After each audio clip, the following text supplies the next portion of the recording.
guys, so I am back again with another romance novel arc, and I would like to thank the publisher and Edelweiss for giving me a free copy of this book for my free and fair opinion. The book in question that we're talking about today is called Mr. and Mrs. Witch by Gwenda Bond, and this is gonna be a really rough review, guys, because yeah, I have feelings and they're not that great. Awkward. So before we get into those feelings, what is this book about? Well, the title is, you may have noticed, a play on Mr. and Mrs. Smith, Mr. and Mrs. Witch, Mr. and Mrs. Smith, and that was a movie with Angelina Jolie and Brad Pitt in which they played a married couple which, surprise, surprise, works for two different assassination agencies, and they haven't known this for their entire marriage until they basically get told to take each other out. This one is kind of sort of similar, but not really.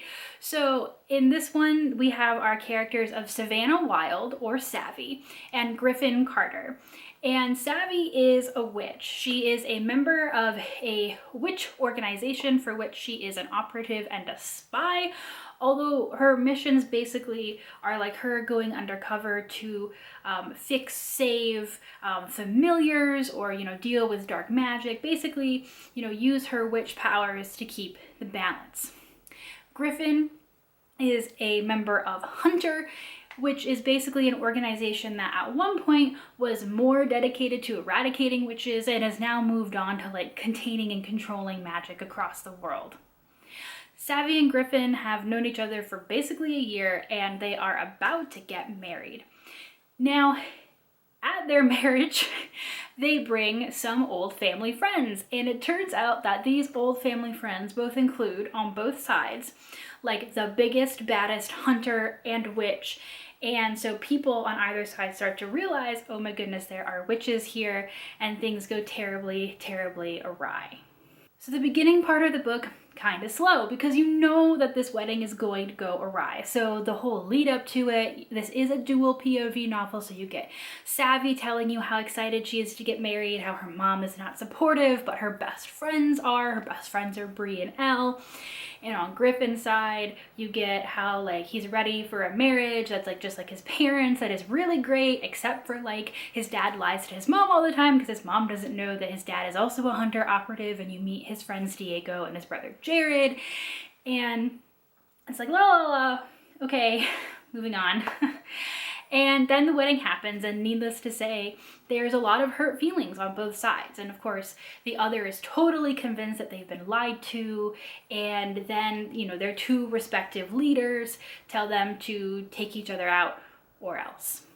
You would think that that kind of a plot line where there's a lot of hurt feelings, they've both been told to kill the other person in a romance novel, no less, is wow, that's a lot of tension. But immediately, one of the weird things that this book starts to do is to go backwards and forwards in time. So you get when Savvy and Griffin first met, when they were both on assignment in London, and they have this one night stand, and it always just kind of feels like in the book, whenever the real plot line is becoming interesting, there's a break in the tension and you go back in time.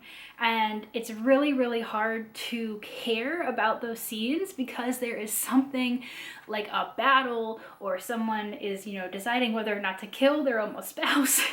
And you're why are we going back in time for something that really feels like it could have just been explained in a paragraph, how they met in London, how they met up again in Paris and realized they both lived in Atlanta, Georgia. It becomes slightly clearer later why at least their meeting scene is given in great detail, but it does the book no favors that it constantly interrupts its own flow to go back in time, and then you're just trying to speed through that part to get back to the actual moving plot. The other problem that I really felt with Savvy and Griffin is that I really just, even though we go back in time to see how they fell in love, kind of, sort of, I just really didn't get it. I really didn't feel like I saw them sharing much of themselves.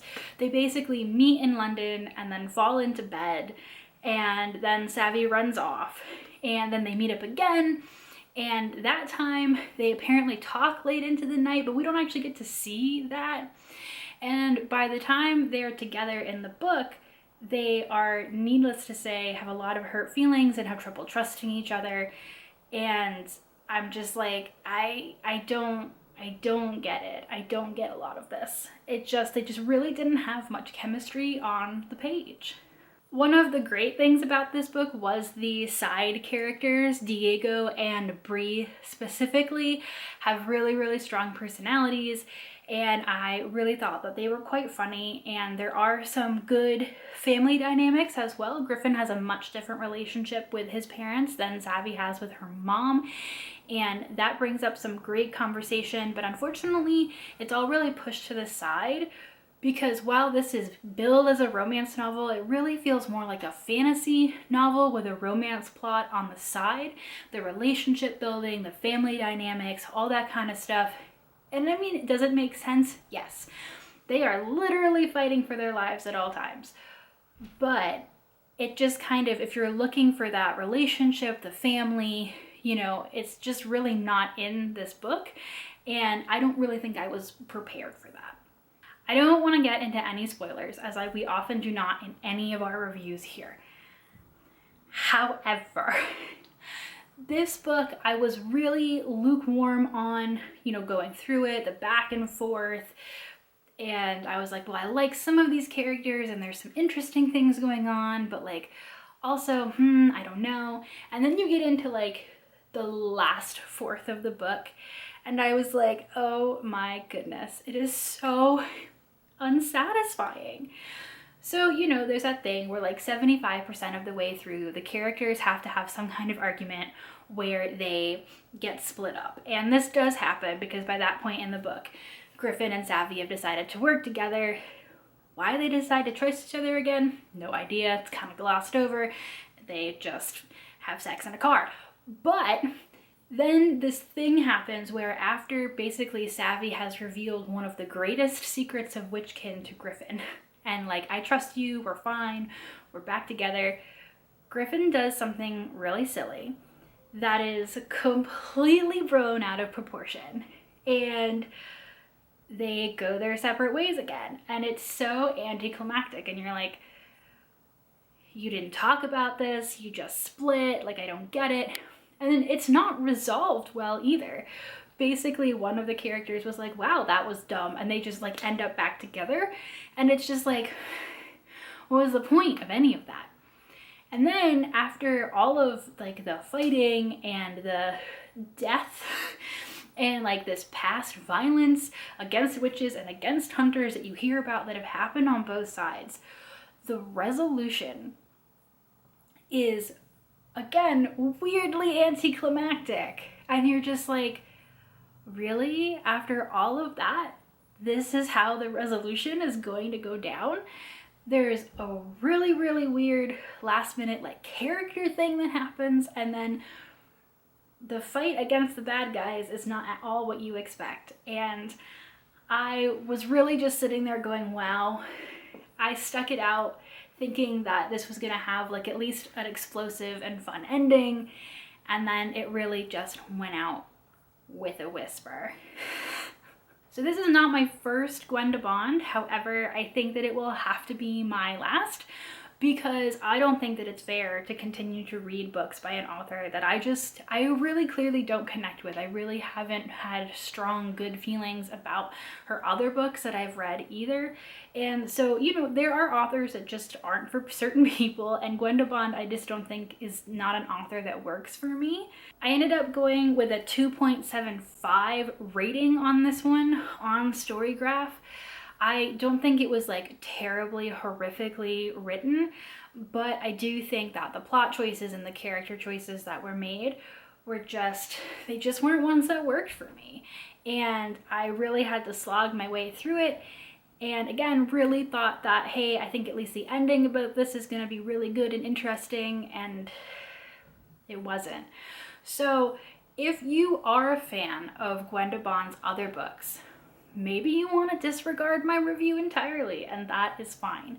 However, if you are choosing between this book and one of the other witchy romances that are currently out, for example, Ex-Hex by Erin Sterling / Rachel Hawkins, which I've also read and reviewed, and I loved that one, maybe don't go with this one. It would not be my suggestion. That's all I have to say. So this is an ARC review, so this book is not quite out yet. It will be out next week at time of taping. So you know what, when it comes out, you can get it from your local library and try it out for yourself if you want to form your own opinion. Otherwise, like I said, there is a lot to read out there. There are a lot of witchy romances, and this is definitely my least favorite that I've come across so far. If you would like to leave me recommendations in the comments for witchy romances that aren't the Ex-Hex that you think I would enjoy, please leave them down in the comments below. Otherwise, I will be back next time with hopefully a better review. Thanks, guys.